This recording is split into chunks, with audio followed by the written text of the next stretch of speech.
Hi, I'm Becky and I work in Just Giving's social media team. Today we'll be diving into one of the most powerful tools in charity fundraising, storytelling. We'll explore how to share your charity's impact and your fundraisers' stories in a way that truly connects on social media.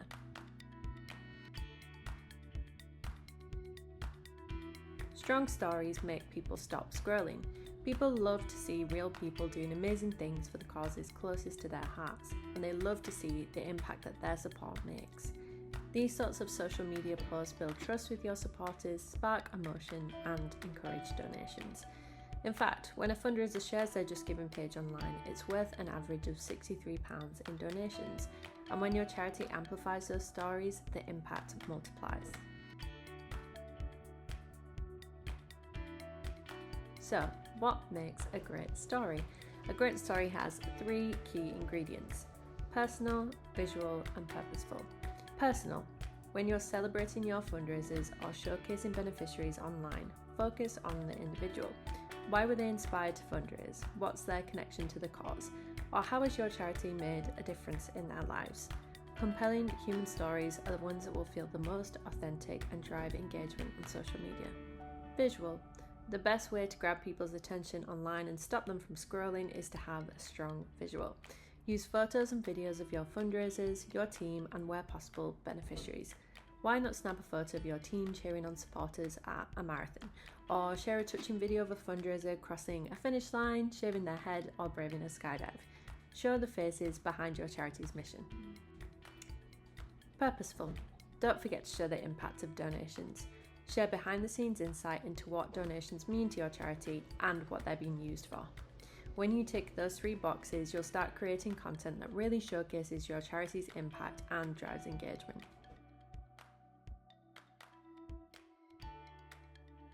Here's how to bring those stories to life on social media. So, you can use short-form video to highlight your fundraiser's best moments. You can interview them after they've taken on a challenge or ask for their best photos from their day. You can go behind the scenes, show your team at events, reacting to milestones or talking about your mission. And most importantly, don't forget to engage in the comments. So reply, celebrate and reshare. Hyping up your supporters online will build trust and visibility. Finally, don't forget to tag us using @JustGiving or #JustGiving. We love to share your fundraiser stories too. So, in short, the best stories are authentic, visually appealing, and full of heart. They showcase the why behind your charity and your supporters, and that's what makes them so powerful. Your charity's impact deserves to be seen. Tell your story, celebrate your fundraisers, and let the world know what you're achieving together. Hi, I'm Sophie Gregg, and I head up the social media team here at Just Giving. In this section, I'm going to talk about one of the most powerful ways to grow and engage your charity's community on social media. That is, of course, through user-generated content, or UGC. Whether it's a photo from a fundraiser, a heartfelt story from a donor, or a video of somebody running a marathon for your cause, UGC helps make your mission relatable, authentic, and shareable.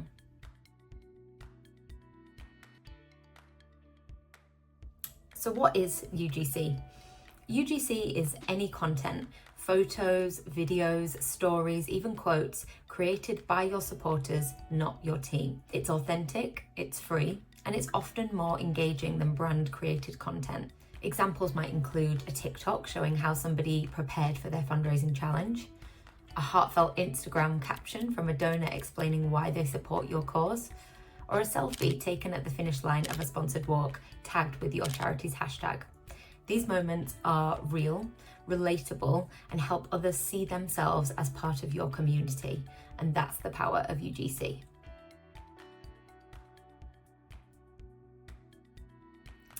Now we're going to move on to how to source and curate UGC. Sourcing UGC doesn't have to be complicated, but it does require intention. Here are some of the most effective ways to find and encourage it. Number 1, monitor your mentions and hashtags. So start by tracking where your charity is already being talked about. You can use social listening tools like Sprout Social or Hootsuite, or even native platform searches. What you want to do is look for mentions of your charity name, campaign hashtags, and keywords like fundraising for your charity name. On Just Giving, you can also search for active fundraising pages and see who's sharing their journey publicly. Number 2, create a branded hashtag. Make it easy for supporters to tag you by creating a simple, memorable hashtag.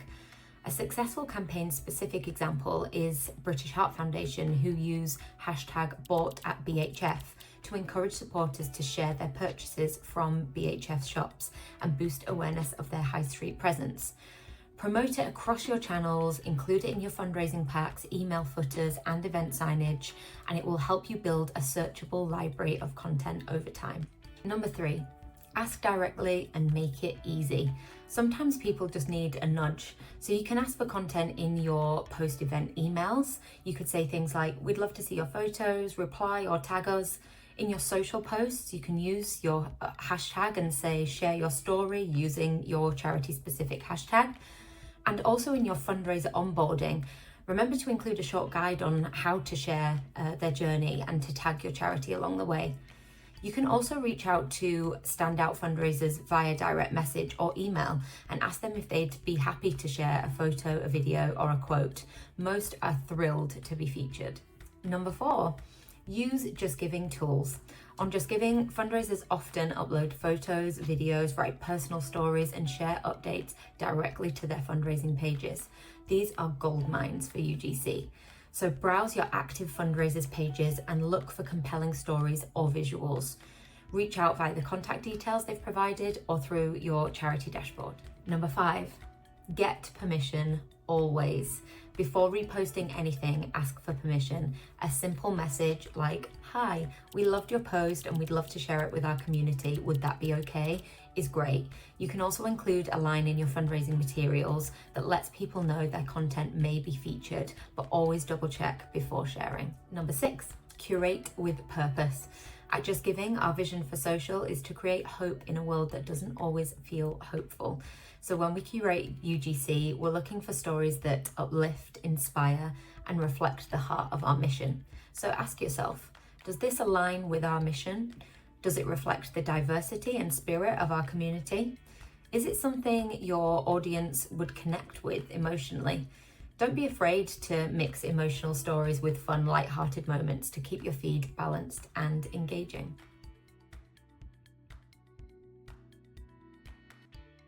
Here's something that's often overlooked. Your comments on UGC posts are content too.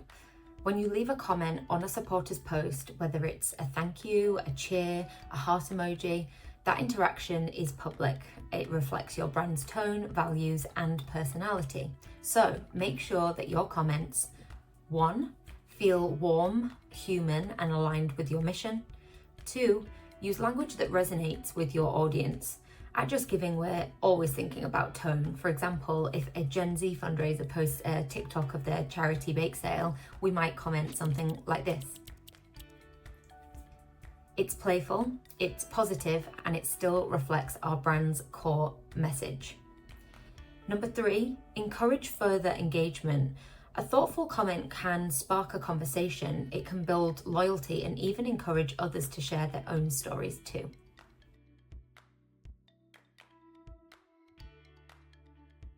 Now let's talk about measuring impact.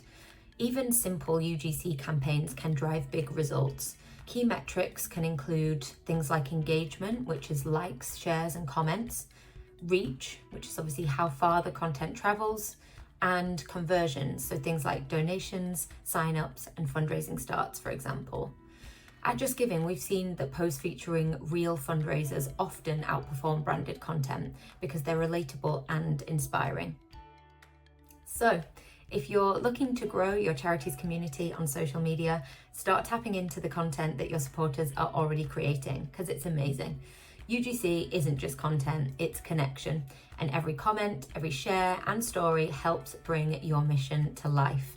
Thanks for watching, and I can't wait to see how you use UGC to build your community. Hi, I'm Morgan and I'm the Performance Marketing Manager here at Just Giving.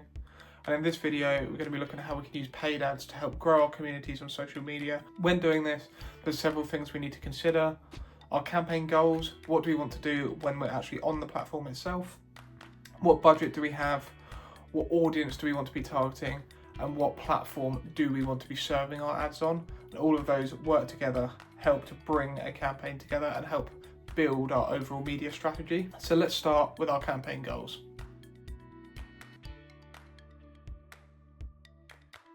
The strengths of social media are getting your brand out there in front of people. Using paid ads allows you to amplify that even further, reaching new audiences and really helping to reinforce your presence with people that are familiar with your brand already.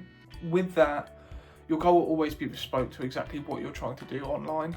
However, they will tend to fall into one of these three categories. So top of the funnel will be awareness.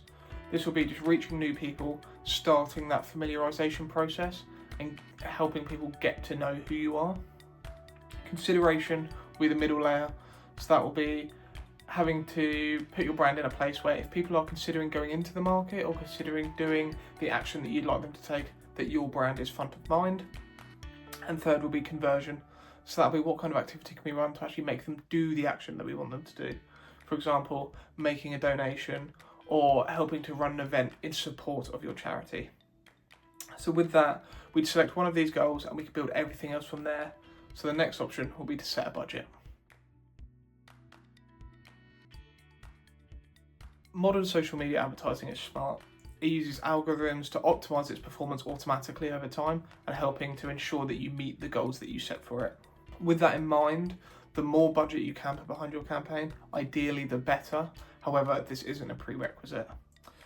More budget will just mean you can reach more people, you can reach more of the right people, and the insights that you gain from running digital activity, you'll get them faster, they'll be slightly more detailed, and you'll have a greater data set to actually work with as you go through. On tighter budgets, we would tend to lean towards a boosted post option. What this allows us to do is push our organic postings even further, reaching new audiences that will still be in that relevant space. However, it avoids the need for more direct campaign management and also helps to remove the need for bespoke creative to be built out for a separate campaign. We can use stuff we already have. For the most part, we'd aim at around £50 a day to be able to see a true impact from our digital campaigns. This just allows us to spend a bit more, get some more data through the campaign to help it optimize a bit further. However, this isn't a prerequisite. We can go with slightly less spend, anything as low as £5 a day will help us get some data through, help us push our campaigns even further, and help really get our charity's name out there. Once we've decided how we want to approach our campaign and we've set our budget, the next decision is who's our audience, who do we want to target? There's a few different ways we can target people. For example, we can target on interest. So if we are a charity that is focused on environmentalism, we can look at conservation, sustainability, recycling as interests that would be relevant to that audience. We can also target based on location. So if we're a UK-based charity, we only target people based in the UK. We don't want to be wasting spend pushing to people in the US, for example, that may be a lot less relevant to our charity.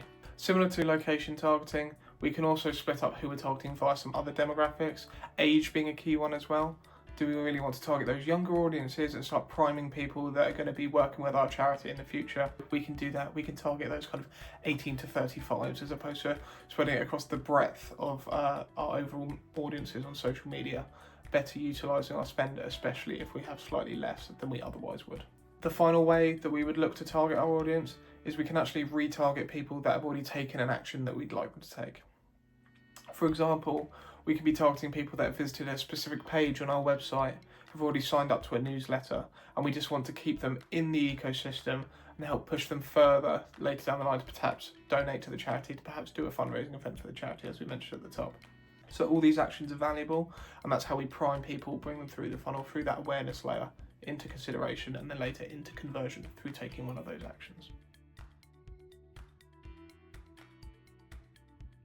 With all that in mind, the first place I would look to activate would be Meta. So across Facebook and Instagram, it gives us a breadth of different age ranges we can target, a breadth of different content we can use from static images to full screen video using Reels. Definitely the widest reaching, the easiest to use, and I think a great starting point for any brand looking to get into paid advertising. Top of the pile now in terms of overall screen time and retention will be TikTok.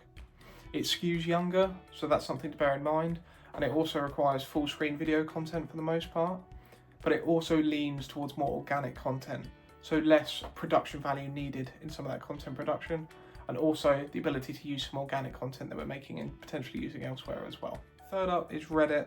So Reddit is, again, quite a niche platform. However, it does give us the opportunity to target specific subreddits, get involved in conversations that are already happening, and we know that the people within those subreddits are already interested in what we're doing and are already interested in those themes. So not necessarily having to branch out to a whole new audience, and more making sure that we're targeting people granularly and in the right place. LinkedIn is another platform that really has its own bespoke targeting setup, because you can target people at a more corporate level. So you can target key decision makers within an operation, key managers, for example, basing that off kind of job title, job level, those sorts of things. So less relevant in the B2C space, but definitely something to be aware of in terms of B2B and potential partnerships with your charity as well going forwards. So with all of that in mind, we've decided our goals, we've decided our budget, we've decided our audience, we've decided our platform. They are our core basics for getting ourselves activated online, running some paid ads and seeing what works, what doesn't, and starting that digital journey. So with that being said, good luck with your campaigns.